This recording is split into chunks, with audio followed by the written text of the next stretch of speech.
আসসালামু আলাইকুম। ফারজানা নাহিদ জানাচ্ছেন টিভিতে সন্ধ্যার খবর। ক্রাউন সিমেন্ট শিরোনাম দেখছিলেন, নিয়ে যাব পুরো খবরে।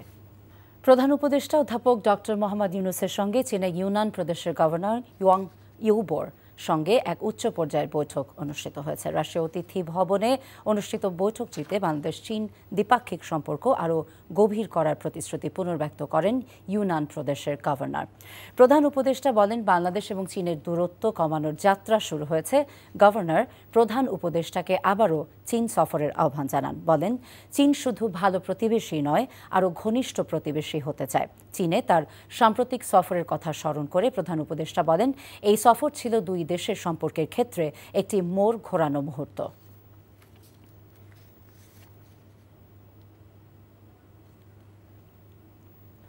প্রধান উপদেষ্টা ডক্টর মোহাম্মদ ইউনূস 4 দিনের সফরের সন্ধ্যায় কাতারের রাজধানী দোহার উদ্দেশ্যে রওনা হয়েছেন।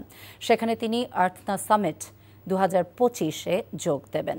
অধ্যাপক ইউনূস কাতারের আমির Sheikh Tamim bin Hamad Al সানির আমন্ত্রণে এই সফরে যাচ্ছেন। সোমবার সন্ধ্যায় হজরত শাহজালাল আন্তর্জাতিক বিমানবন্দরে বিমান বাংলাদেশ এয়ারলাইন্সের একটি বিমানে দোহার উদ্দেশ্যে যাত্রা করেন তিনি। প্রয়োজনীয় সংস্কার শেষে এবছরের ডিসেম্বরে নির্বাচন না হবার কোনো কারণ দেখছে না বিএনপি। বিএনপি স্থায়ী কমিটির সদস্য নজরুল ইসলাম খান এমন মন্তব্য করেছেন। সন্ধ্যায় দলের চেয়ারপারসনের গুলশান কার্যালয়ে ধারাবাহিক বৈঠকের অংশ হিসেবে লেবার পার্টির সাথে বিএনপির লিয়াজো কমিটির বৈঠক শেষে তিনি কথা বলেন। বৈঠকে বিএনপির পক্ষে নেতৃত্ব দেন দলটির স্থায়ী কমিটির সদস্য নজরুল ইসলাম খান। অন্যদিকে লেবার পার্টির নেতৃত্ব দেন দলটির চেয়ারম্যান মুস্তাফিজুর রহমান ইরান। পরে নজরুল ইসলাম খান ডিসেম্বরকে সামনে রেখে নির্বাচনী রোডম্যাপ প্রদানের দাবি জানান। প্রশাসনে বিএনপির লোকজন বসে আছে। এনসিপির আহ্বায়ক নাহিদ ইসলামের এমন মন্তব্যকে ভিত্তিহীন বলে জানান নজরুল ইসলাম খান।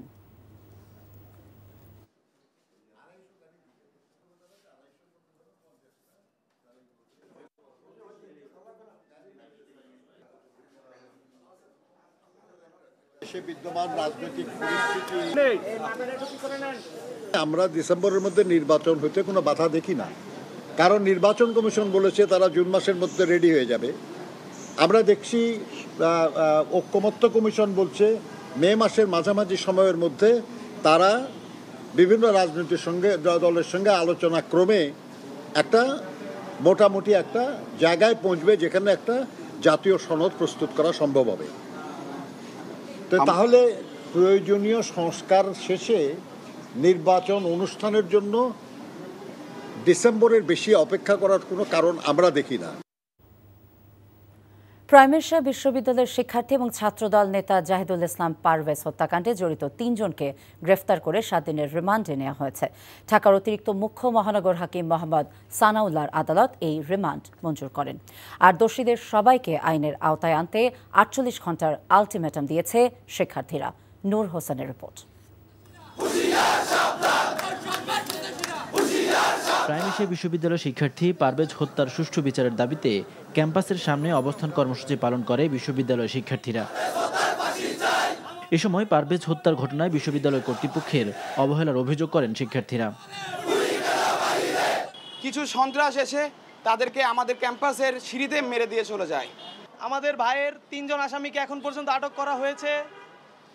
বাকি যারা আছে তাদের সকলকে আমরা আইনের আওতায় দেখতে চাই এবং তাদের পারভেজ হত্যার সঠিক তদন্তের মাধ্যমে সঠিক বিচার চাই। এর আগে বাংলাদেশ জাতীয়তাবাদী ছাত্রদল ও বিএনপি নেতারাও বিশ্ববিদ্যালয়ের সামনে বিক্ষোভ সমাবেশ করে। হত্যাকাণ্ডে বৈষম্য বিরোধী ছাত্র নেতাদের সম্পৃক্ততার অভিযোগ করেন তারা। কেউ কেউ আপনাদের মধ্য থেকে ক্ষমতার অপব্যবহার করে সমস্ত সরকারকে এবং সমস্ত ছাত্র নেতৃবৃন্দকে দায়ভার নিতে হবে। আপনাদেরকে তাদেরকে আইনের আওতায় তুলে দিতে হবে, না হলে বাংলাদেশের জনগণ আপনাদেরকেই এর জন্য দায়ী করবে। আমরা চাই না জনগণকে সাথে নিয়ে এখন আমরা এইসব গ্যাং খুঁজে বের করে তাদেরকে দাঁত ভাঙা জবাব দেওয়ার জন্য আমরা হত্যাকাণ্ডের ঘটনায় 5 সদস্যের কমিটি গঠন করেছে কর্তৃপক্ষ। অভিযুক্ত 3 শিক্ষার্থীকে সাময়িক বহিষ্কারও করেছে বিশ্ববিদ্যালয়। আমরা সাময়িকভাবে তাদেরকে বরখাস্ত করেছি অলরেডি, এবং একটা তদন্ত কমিটি আমরা করে দিয়েছি এবং তদন্ত রিপোর্ট হলে তার এগেইনস্টে আমরা পার্মানেন্ট স্টেপ নেব। এদিকে এই ঘটনায় রোববার রাতে কামাল হোসেন, আলবি হোসেন জুনায়েদ আর আলামিন সানিকে মহাখালীর ওয়ারলেস থেকে গ্রেফতার করেছে বনানী থানা পুলিশ। পরে তাদের আদালতে পাঠানো হয়। সেখান থেকে 7 দিনের রিমান্ড মঞ্জুর করেন আদালত। নূর হোসেন, এনটিভি নিউজ, ঢাকা। ক্ষমতাচ্যুত সাবেক প্রধানমন্ত্রী শেখ হাসিনা এবং তার বোন শেখ রেহানা সহ শেখ পরিবারের 10 জনের জাতীয় পরিচয়পত্র লক করেছে নির্বাচন কমিশনের জাতীয় পরিচয় নিবন্ধন অনুবিভাগ। জাতীয় পরিচয় নিবন্ধন অনুবিভাগের মহাপরিচালকের মৌখিক নির্দেশে 10 জনের এনআইডি লক করা হয়।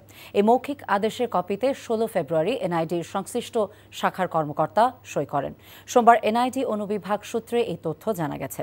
শেখ পরিবারের অন্য 8 সদস্য হলেন সজীব ওয়াজেদ জয়, সাইমা ওয়াজেদ, টিউলিপ রিজওয়ানা সিদ্দিক, আজমিনা সিদ্দিক, শাহিন সিদ্দিক, বুশরা সিদ্দিক, রাদওয়ান মুজিব সিদ্দিক এবং তারিক আহমেদ সিদ্দিক। এনআইডি লক করার ফলে এই 10 জনের তথ্য যাচাই, সংশোধন বা পরিবর্তন করা যাবে না। জাতীয় ঐকমত্য কমিশনের সহ সভাপতি অধ্যাপক আলী রিয়াজ বলেছেন, সংস্কার কমিশনগুলোর উদ্দেশ্য দেশে এমন একটা ব্যবস্থা তৈরি করা যাতে পুনরায় আর ফ্যাসিবাদী শাসন প্রতিষ্ঠিত হতে না পারে। সোমবার জাতীয় সংসদে বাংলাদেশ খেলাফত মজলিসের সঙ্গে সংলাপের সূচনা বক্তব্যে এসব কথা বলেন আলী রিয়াজ। সংলাপে 147টি প্রস্তাবে একমত হয়েছে খেলাফত মজলিস। দলটির মহাসচিব জালাল উদ্দিন আহমেদ জানান, 16টি প্রস্তাবে দ্বিমত এবং 4টি প্রস্তাবে আংশিক সম্মতি জানিয়েছে তাদের দল। এছাড়াও জেলা পরিষদ নির্বাচনে জনগণের সরাসরি ভোটে চেয়ারম্যান নির্বাচিত করতে নিজেদের মত দিয়েছে দলটি। সংলাপে ফ্যাসিবাদের দোসরদের বিচার এবং প্রয়োজনীয় সংস্কারের পরে নির্বাচন দেওয়ার পক্ষে মত দিয়েছে খেলাফতে মজলিস।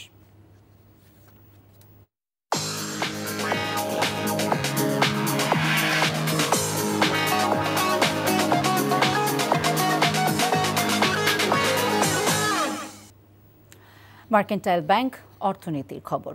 কর ফাঁকির কারণে 2022-23 অর্থ বছরে 2,26,236 কোটি টাকা রাজস্ব হারিয়েছে বাংলাদেশ। বিকেলে সংবাদ সম্মেলনে এমন তথ্য জানিয়েছে গবেষণা প্রতিষ্ঠান সিপিডি।